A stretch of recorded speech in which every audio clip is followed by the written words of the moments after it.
Thank you for coming out to our junior parent meeting. We hear all about the application process for colleges, or what you should be looking for. Talk about the junior year, preparing for the college application, as well as taking the PSAT. And we have two special guidance counselors here that Mr. Stanton will introduce in a minute. But I'll ask everyone to please stand for the salute to the flag.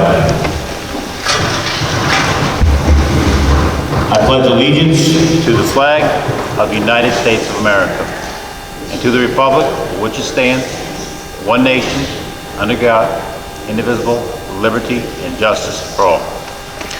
Thank you. At this time, I'd like to welcome one of our assistant principals here, Mrs. Scarles.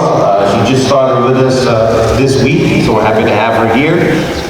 So Mrs. Scarles is the junior parent. She's working with our 11th graders as well as our 9th grade students. So Mrs. Scarles is here tonight to answer any questions that you may have. And I'd also like to introduce the Director of Student Services, Mr. Jason Stanton. Careers and Student Services. Careers and Student Services. All right. I'm in charge of too much. Thank you everyone for coming. I appreciate you guys coming 15 minutes early today also. I know we have the middle school back to school night. When the presentation ends, we're going to have a brief Q&A. We kind of time the presentation when we get to Q&A. That's usually about the time that the middle school back to school night is pretty much going to start. So if you have to, run over there, you're not going to miss anything. If you have any questions after the presentation is over, you can just email your guidance counselor tomorrow, give a call tomorrow, and they'll be happy to fill you in. Even though there's 2 guidance counselors here tonight, everybody's done this presentation before, and we may get together as a group. I'm recording it tonight also, so if anyone has to leave early, because they have to see something ahead of us, it'll be posted in the next couple of days. I'll get it up for everyone. I'll put it out in Parent Square, the link, and it sits on our website, so you're not going to miss anything. Thank you again, and I'd like to introduce Mrs. Whiteman, who's going to start the presentation. Thank you.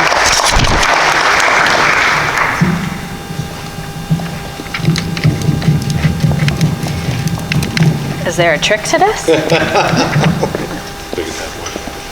there a trick to that? No, I just put it in there. There. Thank you. Good evening. Thank you so much for joining us. Hopefully when you walked in, you were able to grab one of these little slips. It has a QR code that's going to bring you to the presentation. We're trying to use technology to our advantage and not print out the whole presentation. And then there will be some live links throughout the presentation for additional information. We are in the process of renaming guidance to the Student Support Center. So this presentation is on behalf of all of the counselors in the Student Support Center. So over the next year, you'll see guidance in some places and Student Support Center as we transition to our new identity.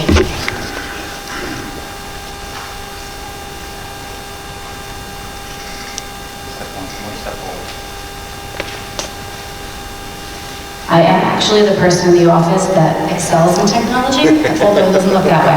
Okay, a little bit of a refresher for you. I'm sure you've seen graduation requirements many times. Now with your children being juniors, you're probably tracking, although we are tracking as well, their graduation requirements. There is the Regents Diploma and the Regents Diploma with Advanced Designation are the 2 different types of New York State diplomas. So most of the requirements are the same. The difference that you see highlighted in yellow is the languages other than English. So most students come over to the high school from 8th grade having 1 credit in either Spanish, French, or Italian. Whether or not they choose to continue through year 3 and then continuing with the FLACS-B exam would be one of the deciding factors, in addition to continuing with their math courses. So although they need 3 credits in math, students need the geometry and the Algebra 2 Regents exam for the Advanced Regents Diploma. I'm a little ahead of myself, that'll be on the next slide. But everything equals 22 credits, and most students graduate with far more than 22 credits. The average is anywhere between 5.5 to 8 credits a year. So as they accumulate those year to year, they have the credits for graduation. So the exams that they need are either the 5 exams for Regents, which is English, the 1 math Regents exam, most likely is algebra for students, global studies, US history, and science. It can be any science, whether it be earth science, living environment, either of the two. The difference for the advanced Regents are 3 more exams, so there's a total of 8. Actually, I take that back, it's 9. So there's the algebra, the geometry, and algebra 2. They would need 2 science exams, and then they also need the FLAX-B, which is the exam that's given after their language in the 3rd year, which is most likely 10th grade. A lot more flexibility for the students, but we really do still encourage them to take the exams because they never know when a college, they might stumble upon a school that they are required, and it would be good, good to make sure that they have them. Okay, I'm going to turn it over to Mr. Bowler. Thank you, Mrs. Whiteman. Class of 2024, correct? Snuck up rather quick. My kids are class of 2031 and class of 2033. So it was fun getting them off the bus today. You know how that works, right? Miss those days, right? Does sneak up rather quick, but I'm glad we have this night for you guys. In reality, your kids were in, what, 8th grade? Right? March 13th, school's closed, cohorts, slowly transitioning to no more of a normal school year, and then here we are, it's junior year, right? It sneaks up rather quick. This is important information, but please don't go home tonight and bombard your kids. You have to do this. We're going to the college fair, we're signing up for the SAT. Let's just take a step back. This is important information. I have some slides in a couple minutes that go over a junior conference. That's more of a personalized sit down with you and your child's school counselor, because even though there's a lot of SAT, ACT, college talk, everybody takes a different path out of here. There's students doing 2-year schools, 4-year schools, I'm the liaison for the military, so if any questions that you have, feel free to shoot me an email or give me a call, and trade schools. I'm doing a table setup next month for electrical and HVAC, so everybody takes a different path, so if there are some slides you see on here, like, that doesn't apply to my child, that's okay. I'm going to go into a little bit junior conferences that's more individualized with you and your child's counselor. But this is a good segue when we talk about SATs and ACTs to beyond the classroom, because I'm going to show you some slides with this Naviance program where we have scattergrams, kind of little data, but you can see how kids are doing and where your child kind of pinpoints on what the school is looking for. I was actually showing my 9-year-old the other day when we were working on the presentation how you see the importance of these students that got in is more to you than just an SAT score and ACT score. Those scores are important for scholarship purposes. I did have a student, the difference of 1 point was $9,000 in scholarship money for Florida State, so you just don't know, so you do want to take the prep serious. But as far as beyond the classroom, please go on the high school website and click on the guidance department link, and you'll see right there we have a whole list of volunteer-related websites. But it is important to get involved.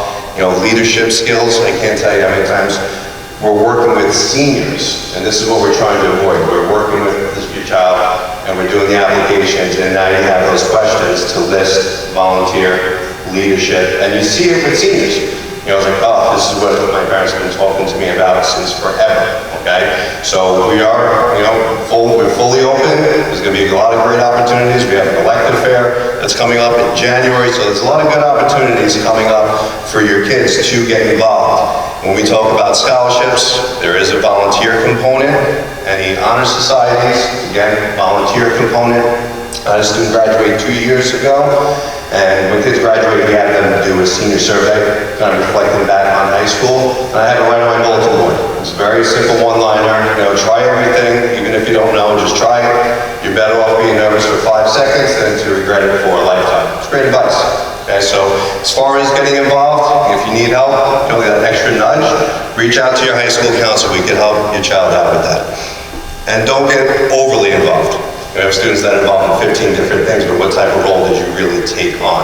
You were there and kind of signed in, okay? So you're probably better off taking on 1 or 2 clubs or activities and taking on a better role. child who's interested in participating in NCAA, this is for Division I or Division II. You do have to register with NCAA and pay their $100 fee. I'm sorry, it's NCAA. You do have to register.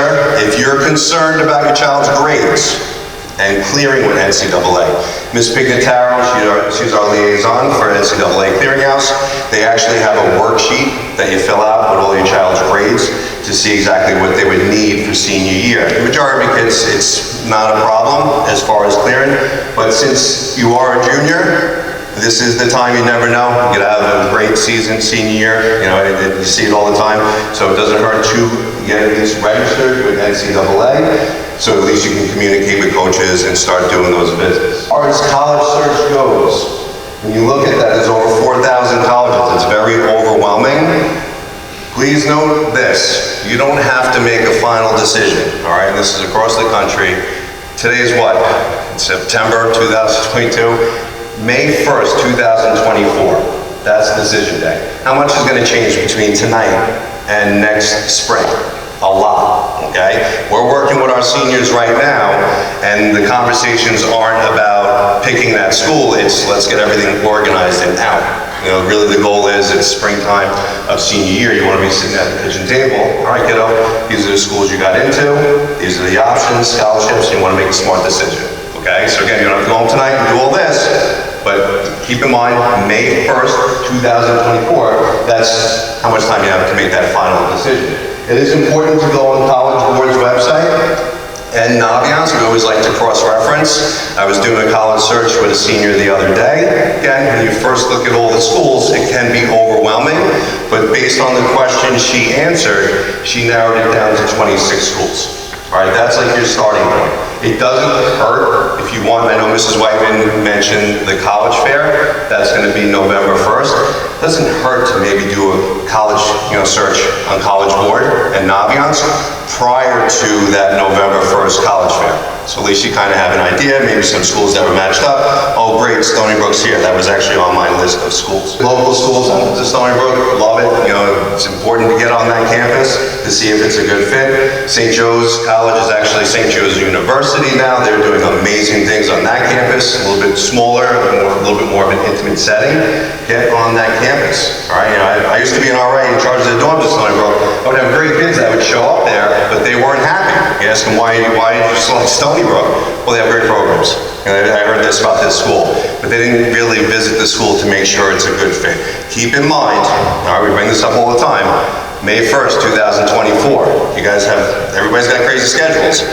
Realistically, it's great if you can get to a campus when classes are in session, but it's hard to do, right? It's okay if it's senior year, your child gets their applications out in the fall, it might sound late that I'm visiting in March or February of senior. It sounds late, but it's not. I had a student before COVID, she got into Sacred Heart Psychology program. She found out right around February break, she got a $25,000 a year presidential scholarship, which was a game changer for her. And what do you think she was doing in March and April? She was visiting that school to make sure it's a good fit. Unfortunately, with social media and friends, put the blinders on, please. Because your friends are going to say, well, I already visited, we already committed, we already did this. You're going to see that, and it's going to cause too much stress at home. You're going to feel like you're behind, all right? If you can get on a campus, great, but don't feel that pressure that you have to, all right? Right now, we're just researching schools and definitely attending our college fair. Does this look familiar? Hopefully it does. Everybody's familiar with the high school website? You'll see on the bottom left, I know it's hard to see, definitely scan it and pull the presentation up on your phone. That's the link for Naviance. When you click on that link, the students have the account, you click on student, it's single sign-on, so when your child signs on to all their apps, right, it's one single sign-on. This is the Naviance program. I will say, if you haven't been on the high school website, please do, because there are 3 links right now that aren't up. Clubs and activities, detailed information about clubs and activities. Remember, beyond the classroom, right? My favorite, extra help schedule. There's no excuse. Teachers, once that's up, they post their extra help schedule. So please take a look at the high school website, at those links. You'll see the Naviance. That's how to log in. It's all single sign-on. And if you ever have problems signing on, you can always email help@eischools.org. This is the main screen. And there's a couple of features that you can take a look at. On the top right, if you can see it, basically says colleges that I'm thinking about. On the bottom right, actually right in the middle, it says careers I'm thinking about. We force students to do these career interest profilers each year in their English classes, okay? It's helpful information. You had a student a couple weeks ago, well, it doesn't match up, but we logged in together, and of course it said all of her careers, profiles that we did in our English classes said medical field, nursing. And she said, well, actually, that's what I'm interested in. But working with teenagers, it didn't match up my career, but when we actually look at it, helpful information. So this is the main screen, and when we run up with the students on the bottom right, it'll say what's new. Starting October 3rd, running throughout December, we have all different types of college reps coming up here. So if your child sees Stony Brook and they're interested in that school, they would just sign up, they would come down to our office, we would take care of their attendance, and they can meet one-on-one with that rep. So when you log in, right under what's new, you're going to see a whole list of schools, and right there, September 28th, actually, we just added SUNY Geneseo. So this is helpful information. Remember I referenced these scattergrams. There's no names on this, but these are our graduates over the year. You'll see, for example, for Stony Brook, you'll see the baseline GPA, baseline SAT score. That little blue circle represents your child, and then you'll see little green checks, and if you hover over it, it'll show GPA, it'll show SAT score. But I like to show this slide not for, it's great with the GPA, it's great with the SAT and the ACT score. Remember, there's a lot more to that student than just those numbers. Look at the students that were selected to this school that were below. Why? Right, and that's your getting involved with the school, writing a well-written college essay, and communicating with that college rep. So this is great information to show your child when you look at these scattergrams. Don't just give up if you don't have that GPA. Take a look at the scattergram. Look at these students who got it, okay? Okay, so when choosing a college, just a couple of things to think about when you guys start visiting some schools. Obviously, location, comfort zone, right? How far away from home, all right? What's the radius? Is it something that, you have a game plan with at home where are you looking to fly? Flights are expensive, all right? Is it something that's doable on the home front? Is it a 3-hour drive? Those are decisions and conversations that you want to start having on the home front. Terms when looking at a school, you might hear of terms target, reach, and safety. Target is you're right there with what the school is looking for with GPA and your scores. A reach, a little bit below, and it's always nice to have a safety school where I'm a little bit above, as far as applying to that college. And what type of setting are you comfortable in? Again, if you're more of a small school, smaller setting, and you're all the way upstate, and you're on a phone line, we did the tours for Portland, sometimes that's a good fit for a student, sometimes it's not a good fit. All right, that's why it's important to visit those schools, what type of setting, and what size of school is comfortable for your child. Obviously, you want to make sure you have the major, all right? You want to avoid, taking psychology. I really like psychology. Oh, they only offer it as a minor. All right, so the good news is I feel like the majority of colleges are doing a great job of offering a lot of majors, not minors, but that's just important to take a look at. Extracurriculars, just being involved with that school, and I think the most important one is cost. I feel like our students are making smarter and smarter decisions over the years. Our department's been together for almost 2 decades, and I can tell you right now, we used to see kids signing up and parents with loans, and we don't see that anymore. Kids are making really, really smart decisions. I will tell you, in the fall of senior year, you might have a couple of schools that you want to pull your hair out, like, why are you applying to this? Look at the cost of this school. Doesn't hurt to apply, but I promise you, in the springtime, kids are making smart decisions, especially when it comes to finances. My favorite, social media. Now there's an actual job on a college campus to actually send out friend request, all right, I sign up for Stony Brook, right, I keep mentioning Stony Brook. You want to make sure that your child's social media is clean, all right, before they accept any friend request, all right, or anything through any schools. It's very, very important, all right. We do have some students that have some things that are posted on there. Nothing too extreme, but not appropriate. And I think you guys are smart enough to know what that means. All right, so you definitely want to make sure, show them this slide, have that conversation, because this is going to be important. Don't be surprised if you get a friend request. Why they send you a friend request? Because they want to see what's going on with your social media page. Okay, so when you pull up this slide, just kind of like put a little starter to it, or just notate or take a snapshot on your phone. We love our junior conferences with you guys. This is more personalized. Can you have a general overview of kind of what to expect, right, between this year and next year? Junior conference is more personalized. Everybody takes a different path out over here. We tend to start those up around December, but don't feel like you have to get in right now. There's a lot that's going on in December, okay, between the college fair, holidays, there's a lot that's going on. If you want, great, reach out to your school counselor, we'll set that up.